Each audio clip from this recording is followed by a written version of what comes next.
Pag-uusapan pa natin ang Plantita Life ni Elora kasama si Mobile Journal Fatima Baduria.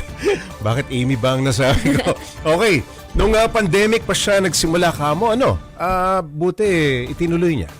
Yes, Paps, na-enjoy niya eh. Saka kasi may bakura na rin sila. Sayang naman daw Oo. kung hindi niya ituloy. Tapos yun pa, malaki yung natitipid nila sa gastusin, lalo na sa gulay, Paps.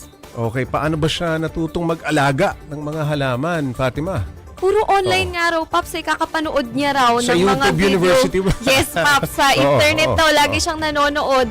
And then may mga nakikita siyang mga content creator na halos lahat na ng food nila doon na nanggagaling sa farm nila, sa own farm. So, yun yung gusto niya na magaya sana, no? At least daw majority ng food nila ay manggaling na doon sa garden niya. At yun nga, yung doable sa kanya, gulay, manok, and then later on, fish pa nga raw, Paps. Pero Fatima, kailangan din ng patience, no? Pag nag-aalaga ka ng mga halaman. Pagtatanim kasi, hindi naman agad ito magbubunga. Okay, sa mga tanim na gulay ni Elora, ano raw yung pinakamadaling magbunga?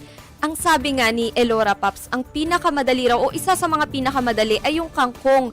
Kasi kahit nga may tangkay ka niyan, Paps, itutusok mo lang daw yan sa lupa, didiligan regularly. Oo. And then after 2 to 3 weeks, meron ka ng kangkong. Unlimited supply pa yan, Paps, kasi pagka tumubo na, kukunin mo lang yung kailangan mo and then tutubo na ulit yun, Paps. So may unli supply na sila ng kangkong, Paps. Okay, nagsimula na rin kamo siya mag-alaga ng manok, no, para sa itlog. Saan siya nag-aaral para mag-alaga niyan? Ganun pa rin, Oo, Paps. YouTube pa rin. University pa rin, Paps. Pero Oo. meron din daw kasi siyang friend na nag-aalaga rin ng manok. So, yun, nakakausap niya rin daw yun, Paps, tungkol dito sa pag-aalaga ng manok. At nakwento niya nga, bago pa lang kasi, Paps, yung manok niya, last month pa lang daw niya nabili. Hindi pa nangingitlog, so mag-aabang pa raw siya ng 2 months para mangitlog yung manok niya. Hopefully, worth it naman daw, Paps. Ayun, Fatima, anong payo niya sa mga interesado sa urban farming at magkano ba muna ang basic gastusin sa pagtatanim? Actually, Paps, na kwento nga ni Oo. Elora, sa 50 pesos mo daw, makakabili ka na nung garden soil na 25 kilos, parang isang sako na rin yun eh. Eh kung meron ka ng lupa sa bahay ninyo, hindi mo na kailangan nun. Yung mga pots naman, pwedeng mga recycled na containers, mga bote.